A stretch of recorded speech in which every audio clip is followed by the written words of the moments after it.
Boa noite a todos. É uma grande alegria estar aqui ao lado do meu irmão Daniel, Dani para mim, e poder compartilhar com vocês um pouquinho do que a gente vem aprendendo e experimentando com a ciência logosófica nas nossas vidas, né?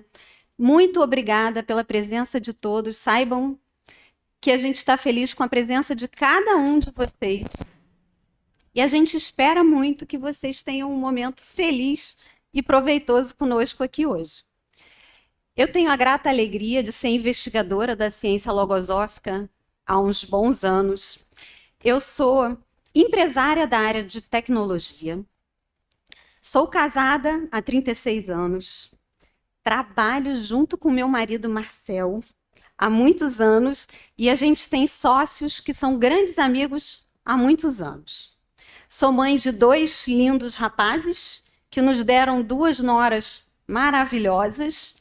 E, como a Celeste falou, tenho a grata alegria de ter sido aluna do Colégio Logosófico e os nossos filhos também. Então, quem tem criança em idade escolar, não perca a oportunidade de vir amanhã para conhecer o que é um pouquinho dessa escola um pouquinho diferente e muito especial. Dani, e você? Boa noite a todos. Realmente é uma alegria muito grande ver esse salão cheio com um monte de amigos aí.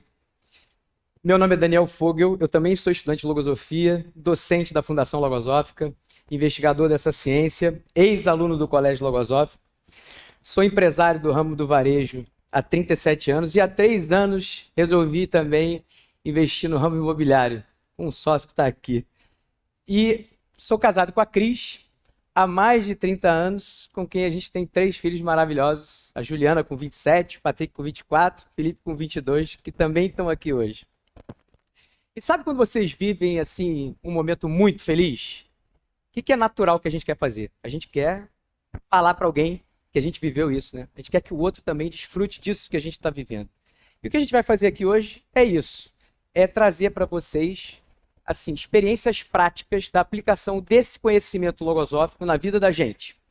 Então, se a gente conseguir no final do dia que vocês saiam daqui com um elementozinho que vocês possam aplicar, vai ser ótimo. Porque tem um ensinamento que ensina aqui assim, a felicidade ou se compartilha ou se perde. Porque ninguém pode ser feliz sozinho. Então, esperamos que vocês tenham uma ótima noite com a gente aqui. Obrigado pela presença. Bom, nosso tema de hoje é: a vida tem manual? Alguém já se perguntou sobre isso? Quando a gente pensa sobre isso, aparecem outras perguntas também. O que é um manual? O que é a vida? E o que seria um manual para a vida? É verdade, é só a minha deixa que eu não percebi. Olha só, vamos lá. Quando a gente estava se preparando para essa palestra, eu perguntei para amigos, para conhecidos, para desconhecidos: a vida tem manual? Então eu queria fazer aqui com vocês de novo aqui. Vamos ver o que vocês acham. Quem acha que a vida tem manual? Quem acha que a vida não tem manual? Ah, tem 2, 3 ali. Tá bom, beleza. Tá mais ou menos o que a gente... A maioria está indefinida. A maioria aqui... Não, acho que a maioria está definida. Bom, um manual, seja de qual tipo for, ele nos dá um passo a passo, um caminho, uma orientação. Um manual garante que, se a gente seguir as instruções, a gente vai fazer a coisa certa, com segurança, e vai alcançar um resultado esperado. Quem criou o manual quer nos ensinar a fazer alguma coisa ou usar alguma coisa da melhor forma possível. Agora, como será que a gente pode usar a nossa vida da melhor forma possível? Quando eu pensei sobre isso, me veio um pensamento: nossa, como seria bom se eu tivesse um manual de vida para passar para os meus filhos. Algo, um guia, né, que garantisse que eles não vão se perder pelos caminhos, às vezes tortuosos do mundo, e que sejam felizes. Mas quando veio esse pensamento, também me perguntei, né? Para eu poder passar um manual para eles, eu preciso primeiro ter para mim, porque ninguém pode dar o que não tem. E é isso que eu venho buscando fazer ao longo do tempo, né? Venho buscando juntar conhecimentos para me ajudar a elaborar esse manual. Bom, eu sou analista de sistemas e sempre gostei muito de entender as dificuldades que as pessoas têm na sua vida no trabalho e pensar em como que a tecnologia pode auxiliar. Então, criar e desenvolver sistemas sempre foi algo que me trouxe muita alegria e satisfação. Hoje, eu trabalho com um software de gestão para estabelecimentos de beleza. E a gente está o tempo todo pensando, criando, desenvolvendo novas funcionalidades que, se as pessoas usassem bem, elas iam economizar tempo e ganhar mais dinheiro, que, na verdade, é o que todo mundo quer e precisa em relação à vida profissional. Só que a nossa maior dificuldade é fazer com que as pessoas conheçam e usem tudo de bom que a gente desenvolve para elas.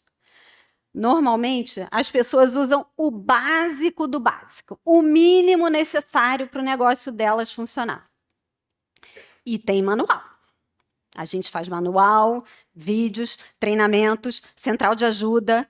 E nas próprias telas do sistema, tem indicações e caminhos que estão na frente das pessoas, mas mesmo assim elas não veem.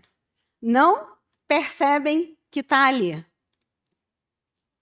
Outro dia, eu estava num salão de beleza que usa o nosso sistema, e aí eu fui conversar com a recepcionista do salão.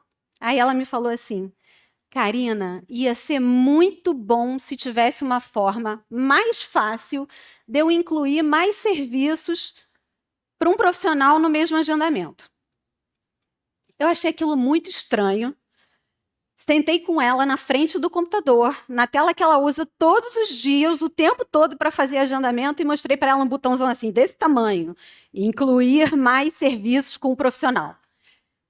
Ela olhou para o botão, olhou para mim e falou: não é possível, eu nunca vi esse botão. E era exatamente isso que eu queria. Alguém já viveu algo parecido com isso? De ter algo importante que você precisa muito na sua frente e você não percebe que está ali? Pois é. E a sensação que a gente tem é que a gente disponibiliza um avião para as pessoas, mas elas usam esse avião como se fosse um carro. Elas poderiam estar voando, mas estão ali lentamente, caminhando, às vezes até presos num engarrafamento. E por que isso acontece? Porque, normalmente, a grande maioria das pessoas não quer fazer esforço. Não querem fazer nada diferente do que já fazem. Não querem gastar o tempo mínimo necessário para aprender, para estudar, para conhecer, porque tem preguiça, porque tem indiferença, porque acham que já sabem tudo e não precisam de nada nem ninguém para ajudar. Ou pior, porque acham que, como tá bom, não precisam de nada além do que já têm e nem tem tempo para isso, né?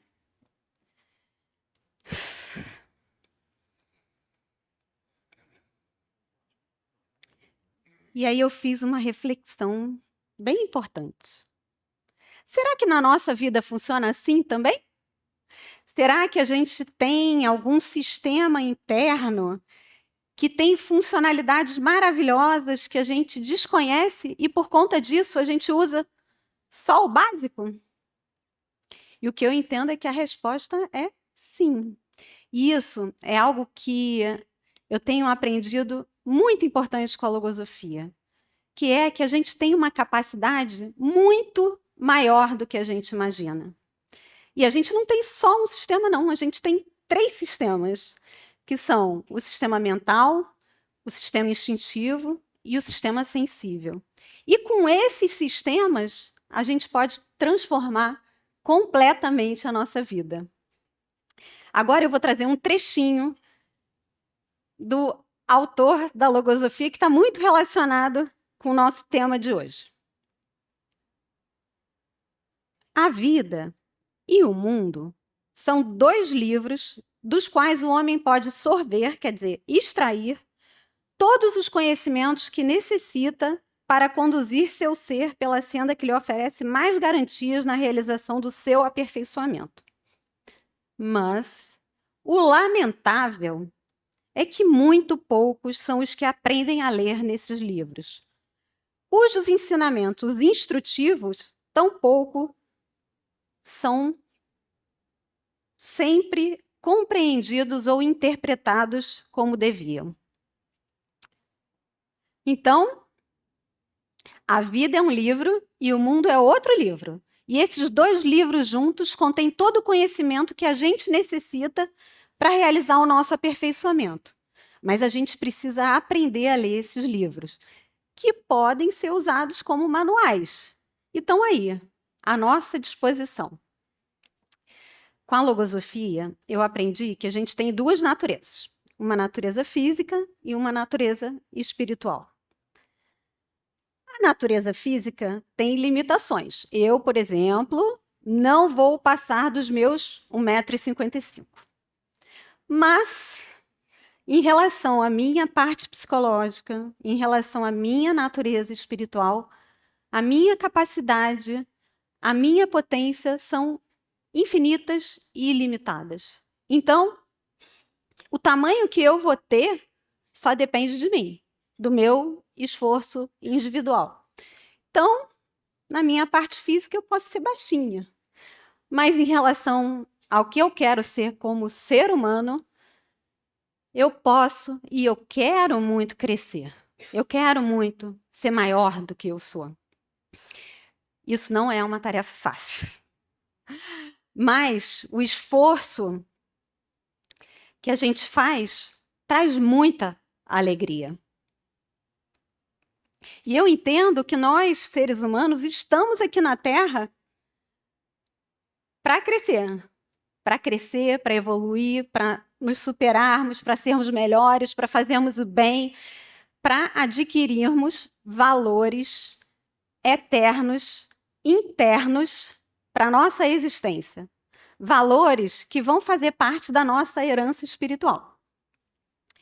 E com o nosso equipamento espiritual, a gente pode conhecer outros planos, outros mundos.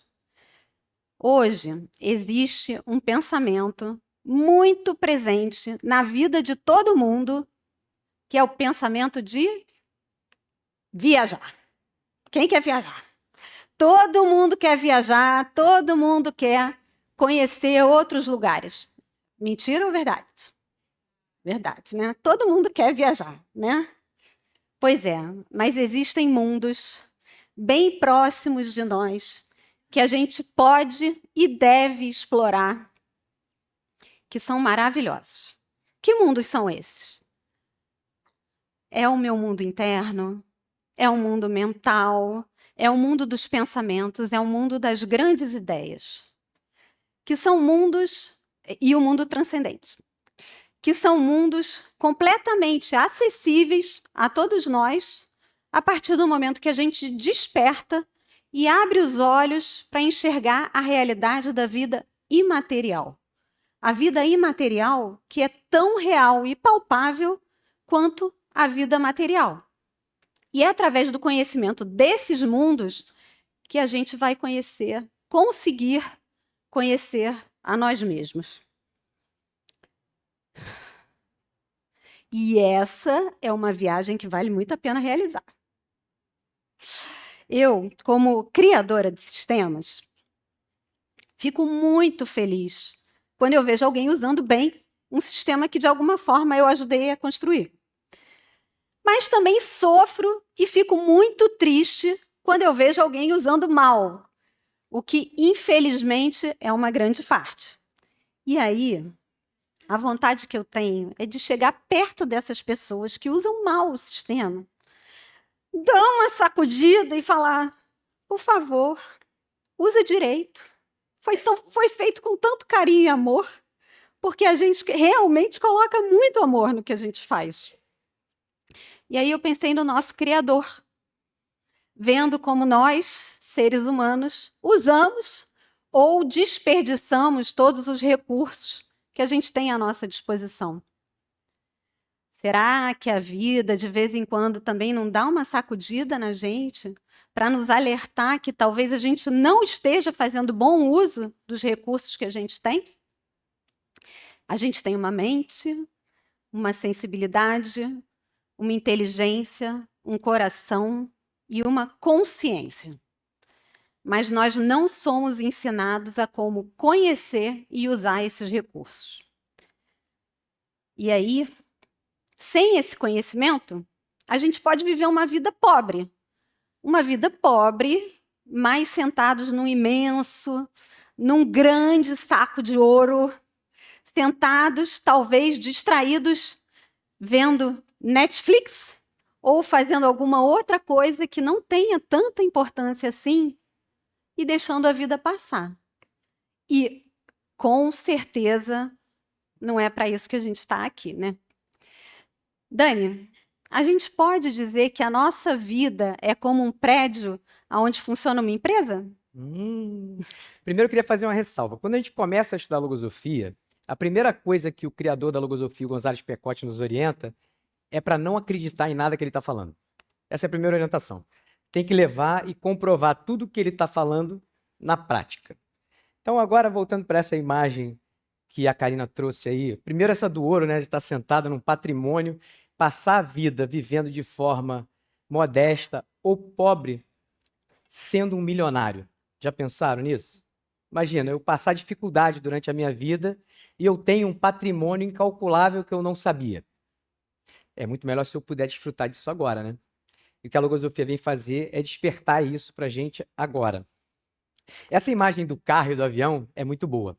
Um carro é muito bom, né? Leva a gente de um lado para o outro, mas um avião é melhor, né? O avião leva a gente para lugares mais longe e de forma mais rápida.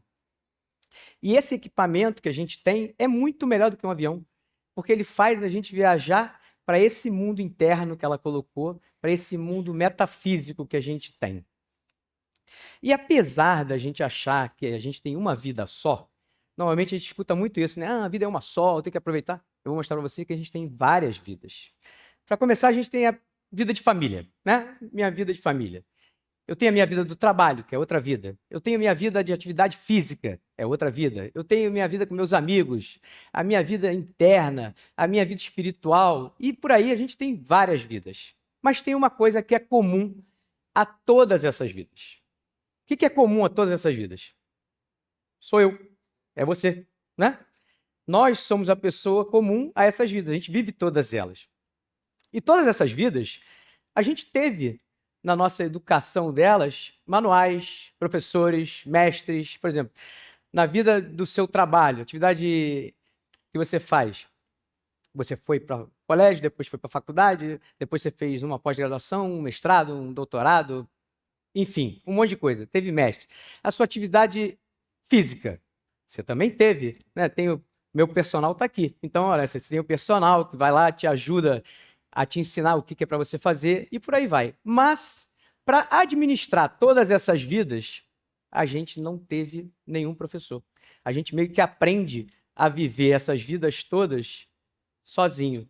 E é aí a maior dificuldade que a gente tem normalmente. Não sei com vocês, mas eu tinha muito. E o que a logosofia vem fazer é exatamente ser uma escola de administração dessas vidas.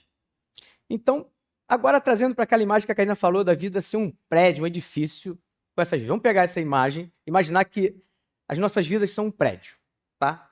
E aí, cada andar desse prédio, desse edifício, é uma dessas vidas que eu falei. Lá em cima, no letreiro, está escrito assim, vida do Daniel, vida da Karina, a sua vida. Tá lá. E aí você tem os vários andares. Vamos botar que o primeiro andar, por exemplo, é o andar da sua vida de família. A segunda andar é a vida de trabalho. Terceiro é a sua vida com os amigos. Quarto, o seu hobby. E vai subindo até chegar à sua vida interna e espiritual lá em cima. Maravilha. O que pode acontecer numa dessas vidas aí? Já viram no trabalho? Não sei se vocês já viram isso. Vamos ver se é comum com vocês. Em determinado momento, no nosso trabalho, imagina que um desses andares resolve trabalhar mais do que os outros. A gente foi designado, cada andar tem uma vida. Mas uma dessas vidas resolve começar a bombar. Vamos dizer que seja a vida do trabalho. Ela começa a bombar. Aí trabalha. Ela vai crescendo. Aí o que acontece? Chega um determinado momento, ela não cabe mais no andar que ela estava designada, né? Não cabe naquele andar. Aí o que ela faz? Ela precisa continuar crescendo, ela vai descer ali no meu andar da minha família, empurra a minha família para lá e pega um pedaço desse andar. Já viram isso acontecer? Passa um tempinho, não coube ali, ela sobe lá em cima na minha atividade esportiva, minha atividade física, empurra a atividade física para lá e fala também, ó, segura aí que eu... Já repararam de acontecer isso alguma vez? Mas o que acontece? Se isso fosse na minha vida comum, no meu trabalho, e alguém chegasse no meu departamento lá e me empurrasse, eu não ia aceitar, né? Eu ia chiar que esse negócio não está funcionando. Porém, na nossa vida interna, isso acontece e a gente se adapta e tá tudo certo. Deixa aquilo lá assim. E a gente dá aquela desculpa. Não. Isso é temporário. Está acontecendo agora, daqui a pouquinho eu equilibro isso. Mas não é o que acontece. E gera um desequilíbrio na vida da gente. Já viram isso acontecer, não? Agora imagina o seguinte. Nessas vidas todas, tem uma coisa que é a coisa mais importante de todas, que eu aprendi aqui na Logosofia. Sabe o que é? A coisa mais importante que a gente tem na vida é o tempo. O tempo que a gente tem aqui é a coisa mais importante que a gente tem. Na Logosofia a gente aprende que tempo é vida. Tempo que eu perco, vida que eu perco. E aí, como é que eu estou aproveitando esse tempo que eu tenho? Ele está bem dividido entre essas vidas? Recentemente, uma colega minha jovem faleceu. E quando acontece isso, uma pessoa jovem, imediatamente você começa a se perguntar, caramba, a vida é muito frágil. Hoje eu estou aqui, amanhã eu não estou. Eu sei que eu estou numa fila, mas eu não sei que lugar eu estou nessa fila. Mas eu sei que uma hora vai chegar a minha vez. E o que eu estou fazendo com esse tempo que eu tenho? Como é que eu estou distribuindo esse tempo da minha vida? Será que tem algum andar desse prédio que eu não estou dando atenção? Ou estou dando menos atenção? Ou de repente não estou nem visitando? Guarda essa imagem. Voltando lá para o prédio. Uma coisa que é comum nos prédios é que às vezes surge um foco de incêndio em determinado andar. Num prédio, o que tem? Tem porta corta-fogo, né? Para evitar que esse fogo que começou em um andar se alastre para outro. Infelizmente, dentro da gente não tem isso. Quando começa um incêndio em determinado andar da nossa vida, rapidamente ele passa para outro andar. Já repararam que acontece isso? O que a gente aprende aqui na Logosofia? A criar essas portas corta-fogo. Aqui a gente aprende como fazer essa porta para evitar que esse fogo se alastre. Maravilha. Consegui fechar aqui e deixar o fogo ali. Não adianta. Senão essa vida vai queimar toda, né? Eu preciso do quê? Eu preciso de uma brigada de incêndio. No comum eu tenho uma brigada de incêndio aqui na fundação. Se acontecer um foco de incêndio, a brigada chega e vai lá e apaga o fogo. O que é essa brigada de incêndio? São pensamentos já pensados, né? Então, são a equipe que treinou antes para poder chegar e apagar o fogo. Dentro da gente, a gente faz a mesma coisa. A Logosofia ensina a criar defesas mentais, que são esses pensamentos pensados que formam essa brigada e que, quando aparece um foco de incêndio, ela vai lá e apaga o incêndio. E aí, restabelece o equilíbrio e a paz interna. Outra coisa que pode acontecer também num prédio, se vocês olharem, os prédios hoje têm câmeras em tudo que é lado, né? Câmera para fora, câmera dentro do prédio. Aqui na Logosofia, eu aprendi... Vocês já viram um sistema aí na rua, sistema Gabriel? Né? Que tem aquela câmera verde ali, sistema Gabriel. Aqui eu aprendi a fazer o sistema Daniel. Sistema Daniel. Como é que é o sistema Daniel? O sistema Daniel são essas mesmas câmeras, só que voltadas para dentro. Ou seja, eu tenho essa câmera ligada, observando tudo que está acontecendo no meu interno. E o mais legal é o seguinte, esse sistema já está disponível no mercado. Ele está aí, liberado, todo mundo tem essas câmeras, não tem custo de implantação. Já está lá as câmeras. Basta você aprender como é que conecta e como é que usa. E é isso que a logosofia vem ensinar. E às vezes, para que tem essas câmeras? Porque tem bandido aí na rua, né? Então você tem a câmera para ver se está passando alguma coisa ali. Essa câmera interna é exatamente para isso, para ver os pensamentos bandidos que tentam entrar dentro da gente e roubar a gente. O que eles fazem quando entram dentro da gente? Eles roubam a minha confiança, a minha força de vontade, a minha paciência, a minha tolerância. Roubam também até sentimentos, e às vezes sentimentos muito caros para mim. E aí, como é que faz? Como é que a gente faz com isso, quando acontece isso? Então a gente precisa também de uma equipe de polícia. Ou seja, pensamentos polícia que vão fazer a mesma coisa. É uma equipe pronta para vir aqui e botar esses pensamentos para fora. Expulsar eles de dentro de mim ou evitar que eles entrem. Recentemente, uma outra amiga, ela combinou com a irmã que ia emprestar o carro para ela. Aí, emprestou o carro para a irmã. Beleza, maravilha. Passou o horário, começou a chegar próximo do horário que a irmã tinha que devolver o carro e ela não chegou. Não estava chegando. Aí ela começou a ficar ansiosa. Passou um tempinho mais, ela começou a ficar irritada. Passou um tempo mais, ela começou a ficar muito irritada. Chegou o horário, ela não chegou, ela já estava pronta de explodir. Quando a irmã chegou, obviamente, ela explodiu. E aí, ela soltou em cima da irmã tudo o que ela não queria. Falou coisas para ela que ela se sentiu muito mal. Muito mal. Ela foi embora, assim, passou o dia péssima. Sabe quando você faz uma coisa que você se arrepende? Você fala alguma coisa que você não queria falar, faz uma coisa que você não queria fazer, fica se sentindo péssimo? Foi isso que aconteceu. Só que não. Porque isso só aconteceu na mente dela. Não foi isso que ela fez.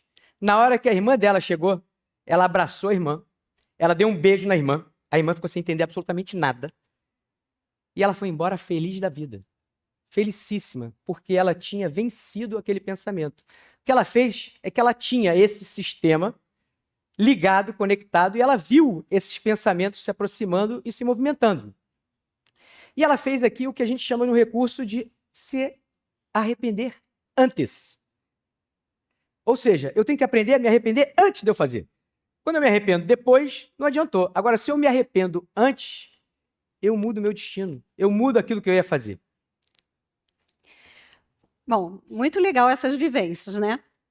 Quer dizer que a gente tem recursos internos que podem funcionar como câmeras e que, quando essas câmeras estão ligadas, a gente consegue viver uma vida mais equilibrada, mais consciente e a gente consegue tomar melhores decisões. E a gente consegue fazer que o espaço que uma vida ocupa não seja ocupado pelo espaço de outra vida. Mas uma coisa muito importante em relação a isso é a gente saber qual é o tamanho que a gente quer que cada uma das nossas vidas ocupe. E isso está muito relacionado com o sentido e o propósito que a gente quer que a nossa vida tenha.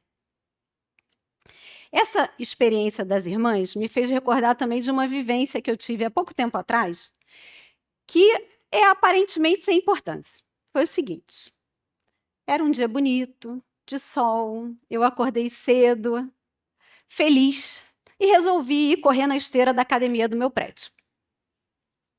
Quando eu cheguei lá, a academia estava fechada, e aí eu fui para a portaria do prédio para pegar a chave, e quando eu estava voltando para a academia, eu vi que tinha uma senhora na porta da academia, e aí aconteceu um movimento sensível no meu interno, e eu pensei, se aquela senhora quiser fazer esteira também, eu vou oferecer para ela escolher qual esteira ela prefere, porque tem uma mais nova e uma mais antiga. Eu estava me sentindo leve, alegre, generosa. Mas aí o que aconteceu?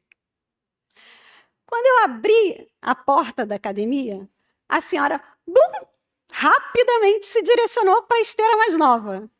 Não deu tempo de eu falar nem oferecer nada. E aí, o que vocês acham que aconteceu no meu interno? Aquela sensação boa, de leveza que eu estava no início do dia, né? Ameaçou sumir. E pensamentos assim, não muito bons, do tipo: como assim? Você chegou primeiro, não vai falar nada? ameaçaram aparecer. Mas, como eu estava com as câmeras ligadas, eu identifiquei que isso foi uma manifestação da minha personalidade, que faz parte da minha natureza inferior. E aí, a minha sensibilidade veio me ajudar da seguinte forma: Karina, que importância isso tem? Vai ver que ela acordou no mau dia ou, de repente, estava distraída e nem percebeu o que ela fez. E eu consegui ir para a esteira mais antiga com a mesma alegria que eu teria se eu tivesse tido a oportunidade de oferecer para ela escolher aquela, né, a esteira que ela preferia. Se eu não tivesse atenta, esse episódio simplesmente podia ter modificado completamente o meu estado interno ali naquele momento, talvez para o resto do dia, e talvez também tivesse prejudicado o meu vínculo com a minha vizinha, que hoje em dia é ótimo. Alguém já viveu algo parecido com isso? Um movimento sensível no interno, de querer fazer o bem, de ser generoso, fazer alguma coisa boa, mas acontece alguma coisa um pouquinho diferente do que a gente tinha imaginado e a gente não consegue atuar de acordo com o que o nosso coração realmente desejaria? Bom, agora a gente vai contar um pouquinho da nossa história.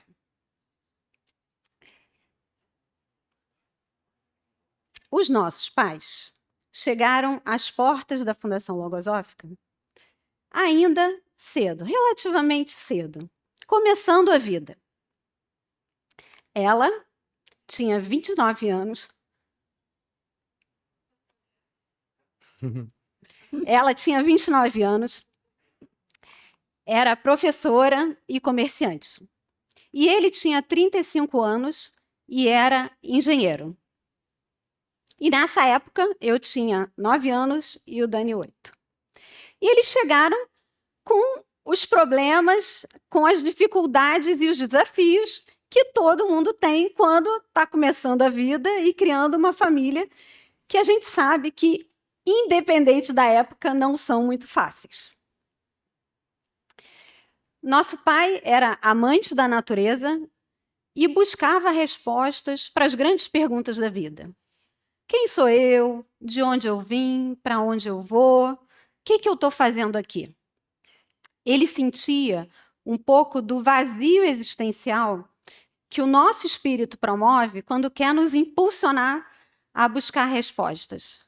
Ele gostava muito de ler, de estudar, de pesquisar, de questionar e queria muito saber.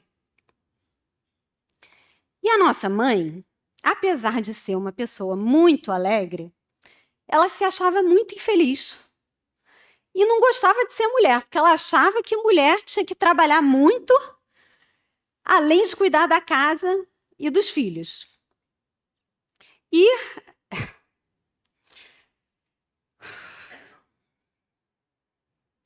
Deus era um tema que ela não podia nem pensar, porque para ela, na época, ele nem existia. E eles chegaram também às portas da fundação muito preocupados em relação à nossa educação e futuro. Principalmente em relação a do Dani, que na época não era muito fácil. Hoje, nossos pais não estão mais fisicamente por aqui. Mas se eu contasse para alguém que conheceu a nossa mãe há menos de 40 anos atrás, como é que ela era antes de conhecer a logosofia, com certeza essa pessoa ia achar que eu estivesse falando de outra pessoa. Tamanha a transformação que ela foi capaz de realizar na vida dela e, por consequência direta, nas nossas também. Que fomos muito, mas muito beneficiados por todo o empenho e dedicação que eles tiveram ao longo de toda a vida na busca pelo conhecimento. Com a logosofia, a gente aprende a realizar um processo de evolução consciente, a viver a vida de uma forma um pouco mais elevada e tentando entender qual é realmente a nossa verdadeira missão como seres humanos aqui na Terra, que, como eu entendo hoje, é servir e evoluir. E a logosofia também nos ensina a estarmos mais atentos aos sinais que a vida nos dá. E aí, em relação a essa palestra, aconteceu uma coisa interessante. Nós já havíamos sido convidados para realizar uma palestra há algum tempo atrás. Só que naquele momento, a gente não tinha. O tempo que a gente ia ter para se preparar para a palestra era muito curto. Então, a gente não teve como aceitar o convite naquele momento. E aí, no final do ano passado, no dia 22 de dezembro, eu recebi um novo convite para nós dois. E isso chamou muito a minha atenção. Porque era um dia que, especialmente, eu estava pensando muito na minha mãe. Muito. Mais do que eu penso normalmente. Eu estava pensando muito nela porque naquele dia se completava exatamente 2 anos que ela tinha se despedido de nós fisicamente. Quando eu olhei para o convite, o pensamento que me veio foi: mãe, você tá de brincadeira comigo, né? Pode ter sido coincidência? Com certeza, a pessoa que me enviou o convite não sabia dessa data. E uma característica muito marcante da nossa mãe é que ela nunca dizia não, principalmente se fosse alguma coisa relacionada com compartilhar o bem recebido.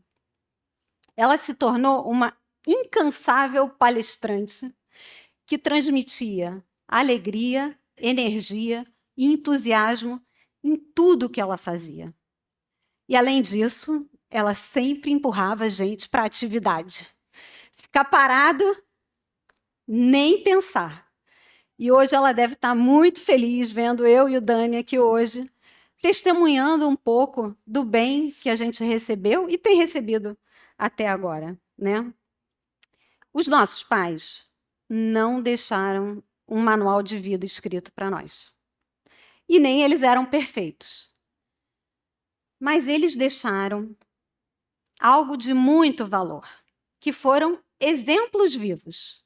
Realizações que eles alcançaram com a prática da vida consciente que a logosofia ensina a gente a realizar e que hoje servem como guia para a gente, porque marcaram muito as nossas vidas.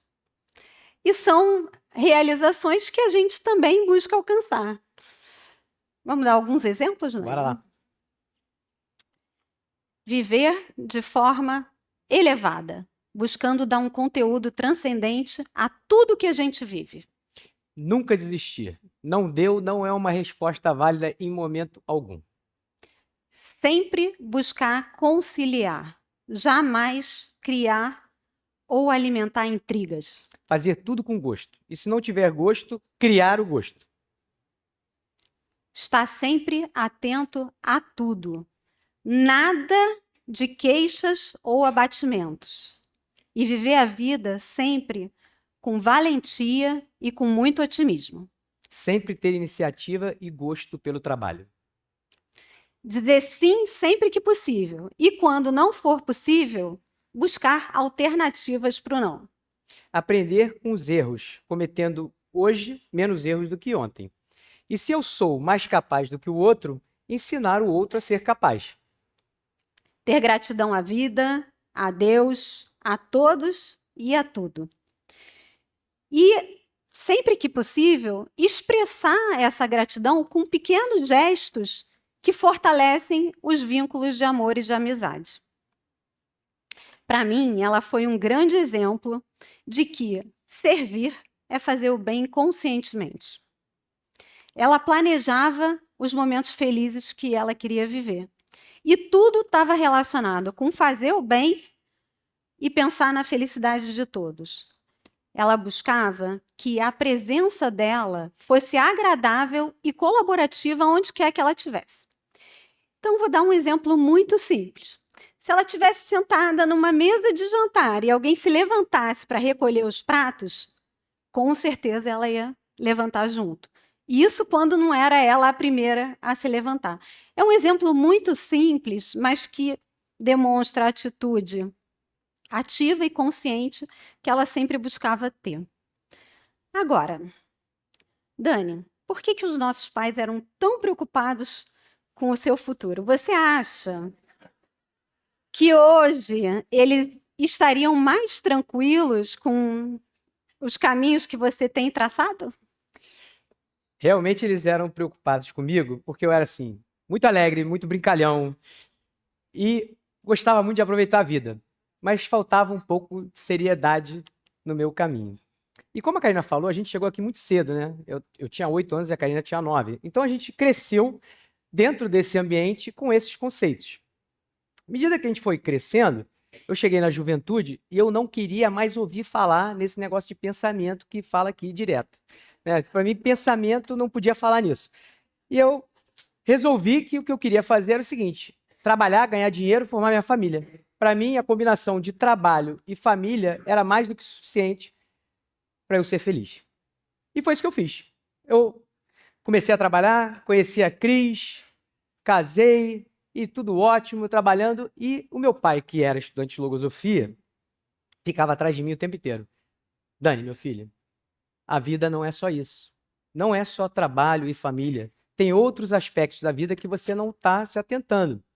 Mas ouvia, entrava por aqui, saía por aqui, né? Claro. E eu fui vivendo assim e meu pai ficou doente. E no período que ele ficou doente, ele mesmo doente ficava atrás de mim. Meu filho, a vida não é só isso.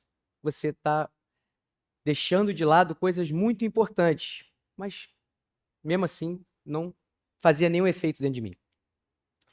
Na noite que meu pai faleceu, a minha mãe pediu que eu fosse na casa. Eu já era casado e eu já tinha minha filha Juliana, que estava na época com 8 meses. Hoje ela está com 27 anos. E a minha mãe pediu que eu fosse na casa dela para pegar os documentos do meu pai para poder fazer o atestado de óbito. Eu fui. Aí eu fui para a casa da minha mãe, fui lá exatamente onde minha mãe falou que estavam os documentos do meu pai, peguei os documentos do meu pai e algo dentro de mim me levou ao escritório do meu pai, onde ele estudava. E lá eu peguei um livro que é daqui da Logosofia, que é O Espírito. E eu li esse livro na noite que meu pai faleceu. Imediatamente surgiu dentro de mim, em ebulição, todas essas grandes questões que a gente deixa para trás. O que acontece depois da morte? Será que a vida é só isso? O que eu estou fazendo aqui? Qual é o objetivo da minha vida? Todas essas questões que todos nós temos dentro da gente e ficam lá escondidas. Bom, isso foi numa sexta-feira. Na segunda-feira, eu estava aqui na fundação realizando um curso que tem de logosofia e desde então eu estou aqui. E eu tenho certeza que hoje eles estão muito felizes da forma que eu encaminhei a minha vida e da minha família. E a minha mãe, em especial, a Karina colocou aqui, ela era assim, ela era incansável. Quem conheceu minha mãe aqui sabe que ela era incansável. E ela sempre queria fazer difusão e falar desse bem que ela recebeu. Recentemente, eu estava numa festa na casa de um amigo, e em determinado momento, a pessoa que estava organizando lá o evento falou assim: olha, quem quiser falar alguma coisa agora, tiver alguma coisa para falar, quiser agradecer alguma coisa, fica à vontade. E aí ficou um silêncio. Aí ninguém falou nada. E aí, de repente, uma pessoa foi lá e falou e silêncio de novo. De repente, minha mãe veio aqui no meu ouvido e falou assim: você não vai falar nada, não? Você não tem nada para falar? É isso mesmo? E aí minha mãe levantou o meu braço, né? E aí, o que eu fui contar lá, que eu vou contar para vocês, minha mãe, ela fez, quando nossos filhos eram bem pequenininhos, eu tenho 3 filhos, a Karina tem 2. Então, quando eles eram bem pequenininhos, ela criou uma rotina de toda segunda-feira os netos irem para a casa dela. Iam para lá, jantavam, dormiam na casa dela. E uma vez por mês, nós éramos convidados também.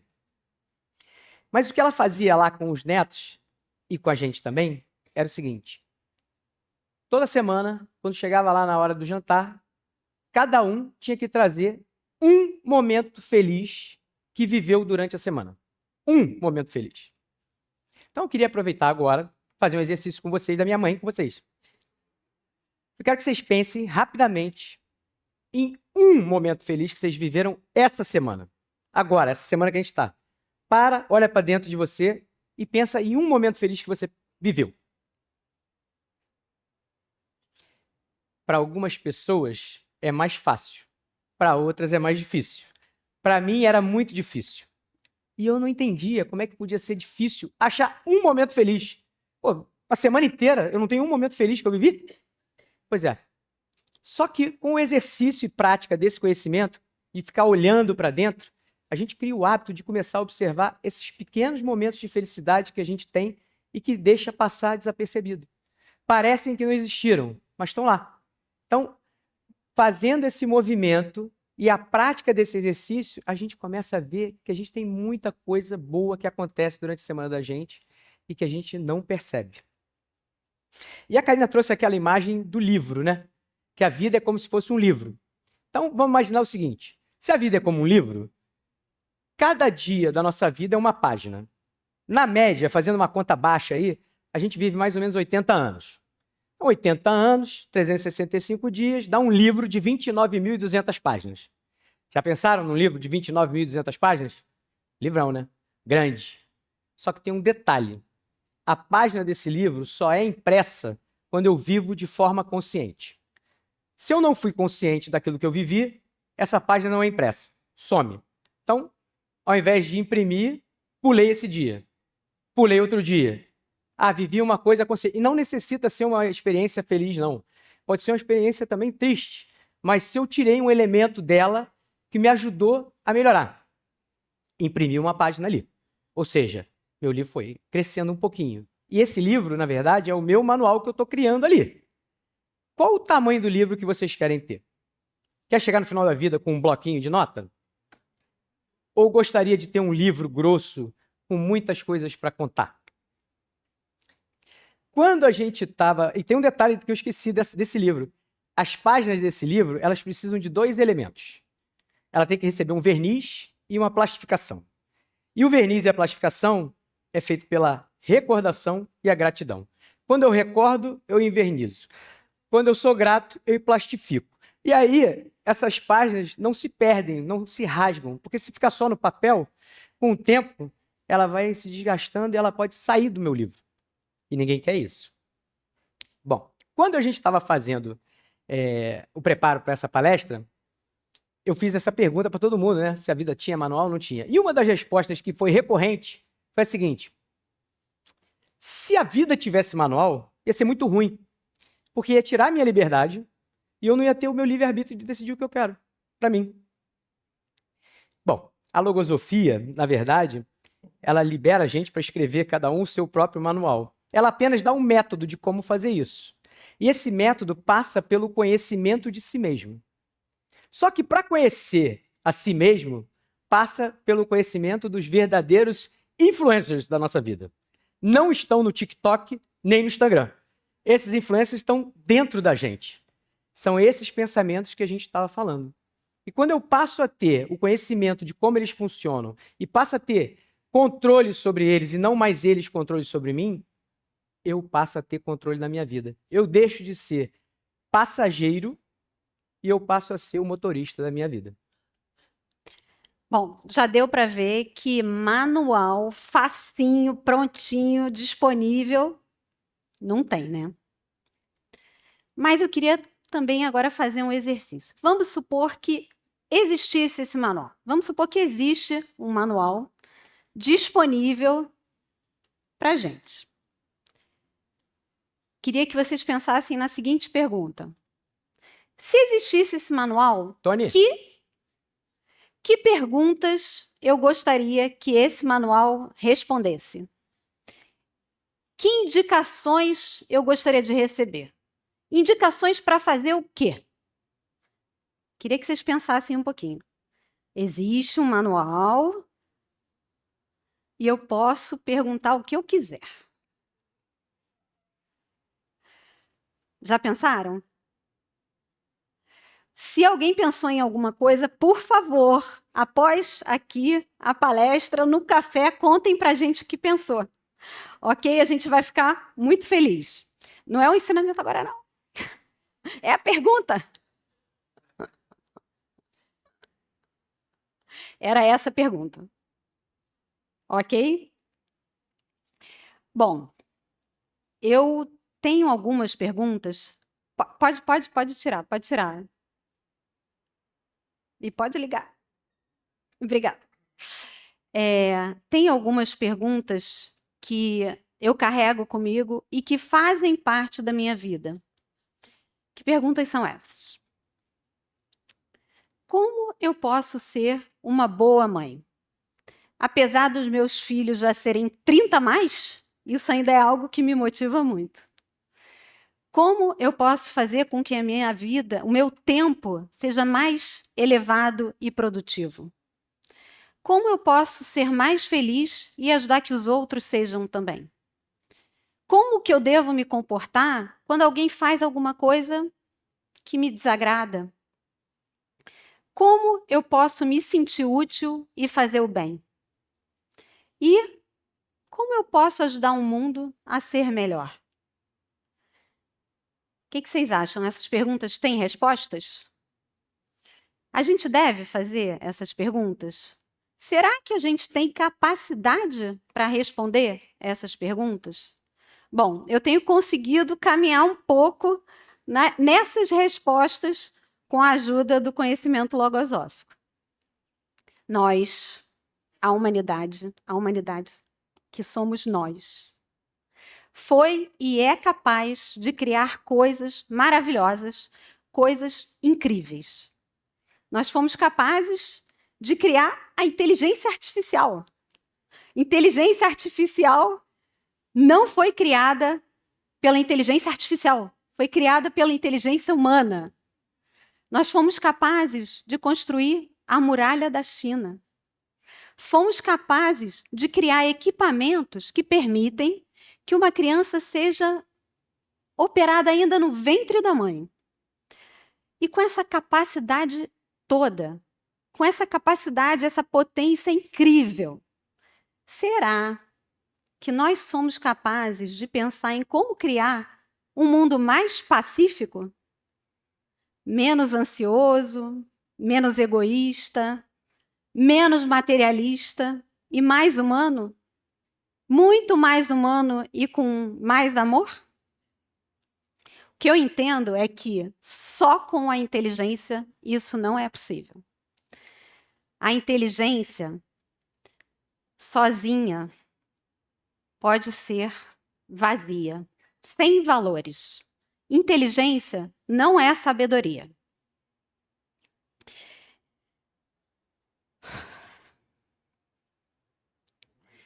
Para isso acontecer, não basta a inteligência que tem sido usada brilhantemente para resolver normalmente as necessidades da nossa vida material. O que eu entendo é que para a gente mudar o nosso destino e mudar o destino da humanidade também, a gente precisa despertar uma força interna, uma fonte de energia que todos nós temos dentro de nós, que se chama consciência. E com a consciência despertada, aí sim a gente consegue colocar em ação os nossos mais nobres sentimentos. Agora sim, por favor, aqui é mais um trechinho de um dos livros de logosofia. Na verdade, esse trecho é do livro que o Dani disse que leu aquela noite. Tudo o que vive no universo está movido por uma mesma e única fonte de energia. Em pequena dimensão, também o homem conta dentro de si com essa mesma fonte que se ativa ao pôr-se em contato com a vida universal. Essa fonte de energia é a consciência, única, capaz de mover todo o mecanismo psicológico humano e, com isso, os canais do sentimento, que torna os homens grandes, abnegados e nobres. Bom, a logosofia tem sido para mim uma fonte de conhecimento para me ajudar a despertar a minha consciência. Porque despertar a consciência não é apertar um botão, é um processo. E ela oferece um método científico que me ajuda, que funciona como um manual para mim e que me ajuda a conhecer os meus recursos internos, a viver e enxergar a vida de um plano mais elevado e assim conseguir os conhecimentos que eu preciso para elaborar o meu manual de vida com total liberdade e com a certeza e a segurança em relação à vida mais ampla, mais profunda e mais feliz que eu quero para mim e que eu quero para todos. Então, bora lá construir o nosso manual? Bora escrever muitas páginas desse livro, que é a nossa vida, cheia de coisas boas. Para contar? Para contar. Muito obrigada pela presença de todos. Foi uma alegria estar com vocês aqui hoje.